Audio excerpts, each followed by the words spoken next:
4,7%. Porque às vezes o que nos parece correto nem sempre é.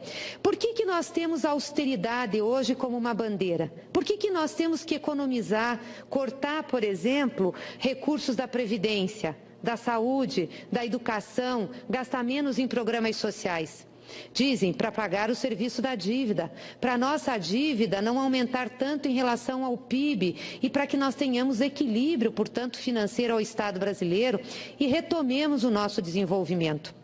Mas nós temos que fazer uma reflexão se essa dívida que nós temos hoje, impactando o orçamento público, foi uma dívida ocasionada pelo Estado Nacional. É duvidoso isso. Primeiro porque não foi um endividamento para financiamento do setor público em termos de programas e em termos de desenvolvimento, mas efetivamente para financiar os próprios juros da dívida.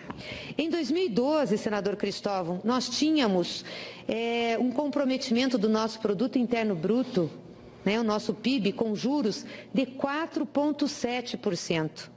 Esse ano, o nosso comprometimento com juros será de 9%. Nosso gasto com juros é de 500 bilhões de reais. Hoje, todo o funcionalismo ativo e inativo, que é a maior despesa nossa, antes de saúde, educação, dos vinculados, é de 250 bilhões, 260 bilhões. É metade do que nós gastamos com a dívida.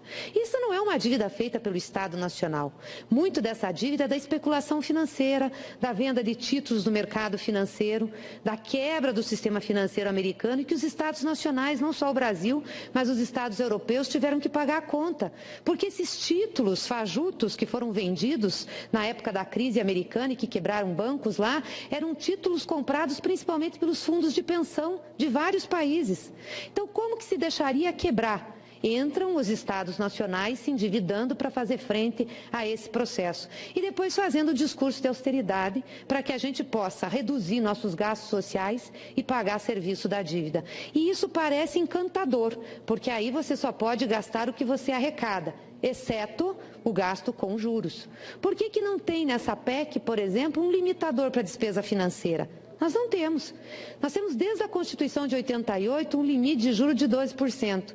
Não tem um movimento para que a gente tenha um limite, por exemplo, de taxa Selic. O que justifica o Brasil ter hoje 14,25% de taxa Selic?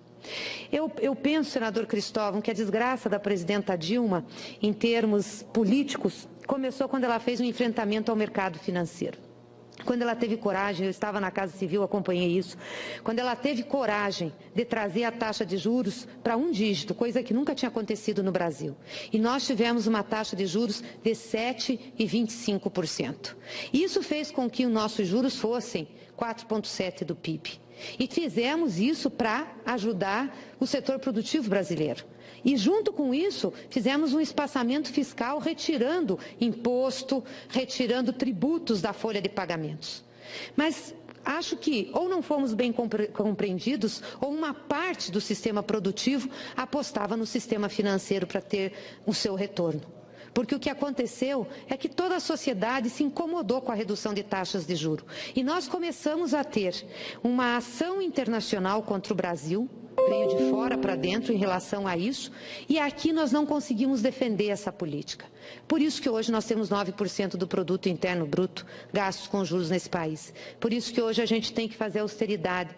Por isso que hoje vem uma PEC para esse Congresso que está limitando a inflação, todas as despesas orçamentárias. Para a educação brasileira, isso vai ser uma tragédia, porque a conquista de 18% das nossas receitas correntes líquidas com a Constituição de 88 vai por água abaixo, nós não vamos conseguir sustentar. E tenho certeza que os avanços que nós tivemos nos últimos anos, que podem não ter sido aqueles que nós gostaríamos que fossem, mas nós tivemos, esses nós não vamos conseguir sustentar. Eu concedo uma parte a Vossa Excelência. Senadora, eu fui provocado a fazer uma parte quando a senhora usou a palavra alerta, porque eu fiz tantas alertas aqui e que não me deram a menor atenção.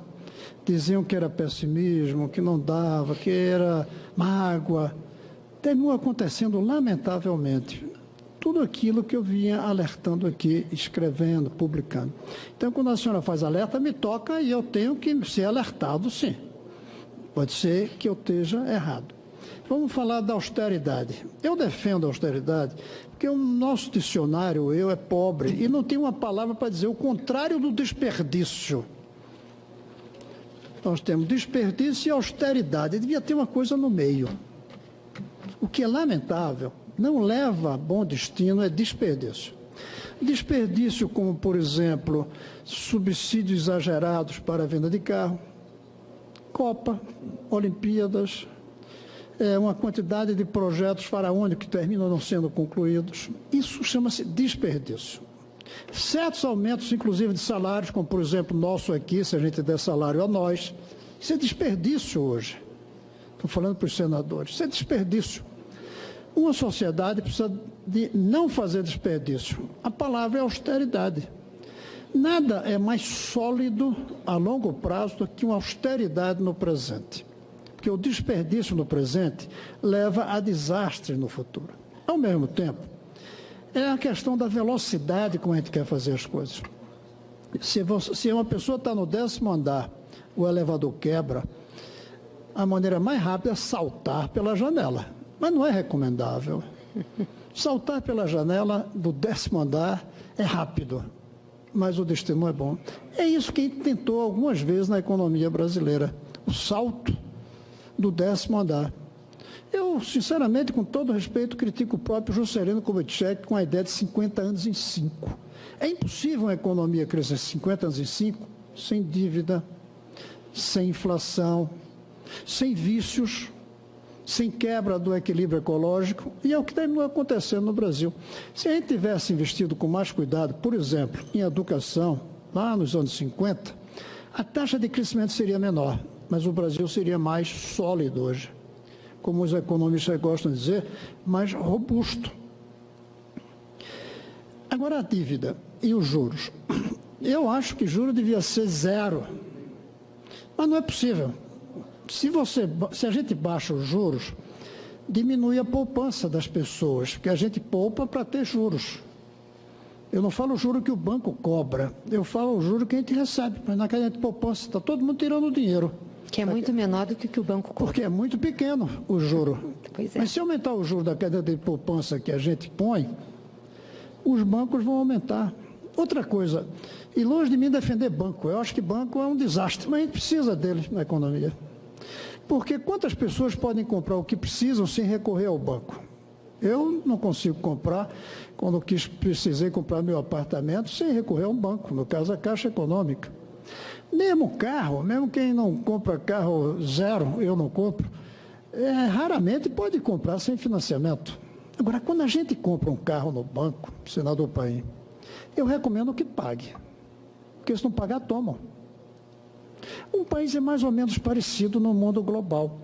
Se a gente não paga essa dívida maldita que nós contraímos, porque banco raramente impõe você se endividar. É você que vai no banco pedir a dívida. É uma coisa engraçada. Quando alguém vai a um banco, senador Egolf, pede um financiamento e o banco não dá, a gente fica com raiva, porque o banco não deu. Quando a gente depois vai ter que pagar, a gente fica com raiva, porque está tendo de pagar. Se alguém compra um carro, eu recomendo que pague ao banco, porque senão tomam. Um país, não vão tomar a Amazônia, mas um país, os bancos, se a gente não paga, eles mandam o dinheiro embora. Os que têm dinheiro preferem investir no exterior. A taxa de juros, em parte, é para atrair capital de um país que precisa de capital de fora e que precisa de poupança, e nós não poupamos os brasileiros. O Brasil, e acho que esse foi um erro do governo Dilma, e isso foi positivo do ponto de vista de não deixar que aqui chegasse a crise, mas em compensação acho que foi negativo o incentivo ao consumo. Havia um incentivo, compre, compre, compre, compre, compre, na cabeça das pessoas. Compre, compre, compre, compre.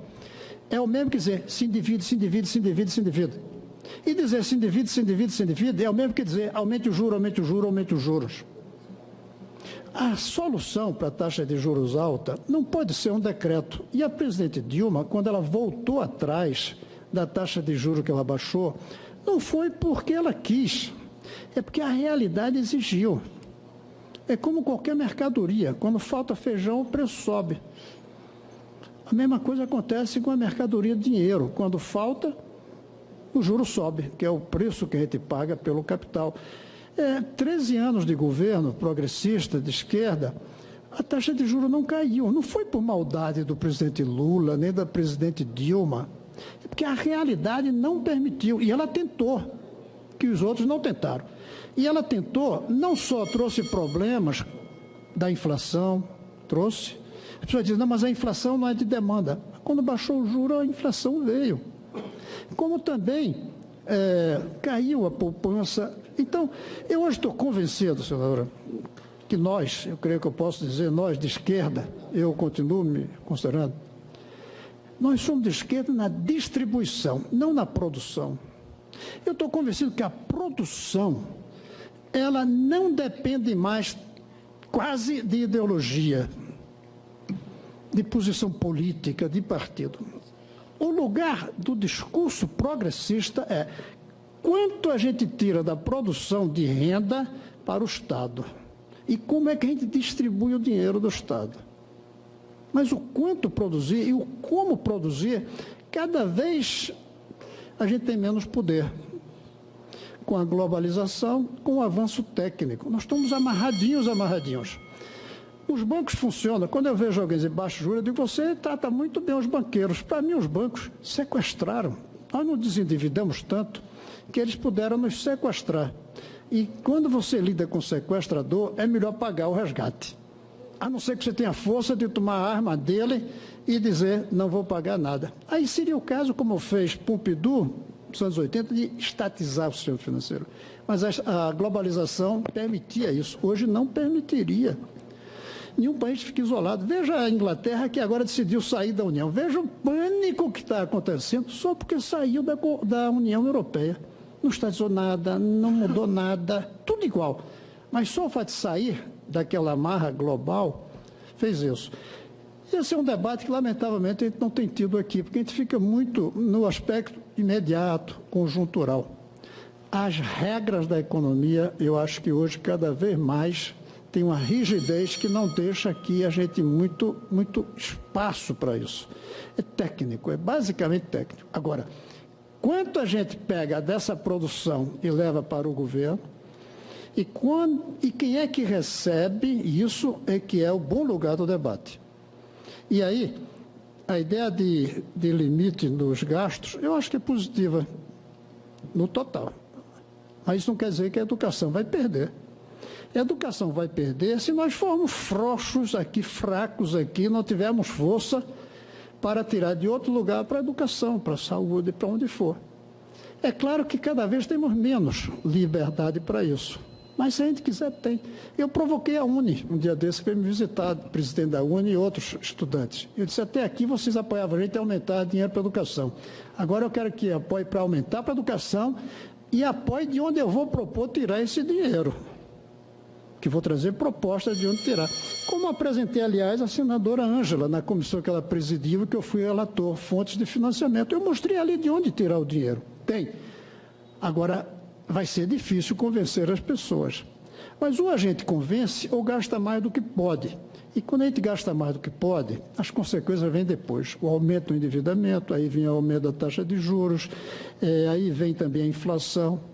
Temos que nos acostumar a o que a senhora chamou de austeridade, mas que eu queria uma palavra que fosse o não desperdício. O Brasil é um país de desperdício. E isso é o que está nos comprometendo hoje em dia. Tudo mais, eu acho, é consequência do imenso desperdício que a gente fez ao longo de décadas e décadas e décadas. Não vamos botar culpa no governo Dilma Lula, até porque Lula, no começo do seu primeiro mandato, sobretudo, foi um governo extremamente responsável, sério, e eu vou dizer mais, e austero no sentido positivo. O Palocci e o Meirelles, eles conduziram isso aqui com uma responsabilidade raramente vista no Brasil, e funcionou bem, Pode dizer, mas foram os preços das commodities, mas se não fosse aquela responsabilidade, o dinheiro das commodities tinha ido embora rápido. Como foi no Rio de Janeiro, os royalties do petróleo. O petróleo está pagando preço, o Rio de Janeiro está pagando preço, e desculpe, senador, está tomando tanto tempo, mas somos tão poucos aqui. A meu ver, o Rio de Janeiro está pagando um preço da maldição do excesso de dinheiro dos royalties do petróleo, que Furtado, nosso grande mestre, chamava de maldição do petróleo. O petróleo traz tanto dinheiro, que é o que acontece na Venezuela, que se gasta demais. O Rio, com os royalties, e algumas cidades mais que outras, começaram a gastar tanto. Aumenta a aposentadoria, aumenta salário, faz estrada, faz isso, faz Olimpíadas. Aí chega um tempo que o preço cai. E cai, o preço ia cair, até porque se não cair, acaba um dia o petróleo. Eles não se prepararam com a austeridade necessária para o futuro. Preferiram fazer o desperdício no presente. E agora estão nessa situação e nos enredando todos nessa situação. Mas eu fico contente da gente poder ter esse diálogo aqui nessa quinta-feira. A gente devia aprofundar esse diálogo, sabe? É isso que vai definir o Brasil que a gente vai deixar para as nossas gerações futuras. Um Brasil de desperdício hoje ou um Brasil que é austero hoje para ter solidez amanhã. Agradeço, senador Cristóvão, sempre muito importante suas colocações. Eu gostaria muito de concordar com Vossa Excelência sobre a simplicidade das relações econômicas de um cidadão com um banco de um país com um sistema financeiro globalizado. Mas eu não vou falar disso agora.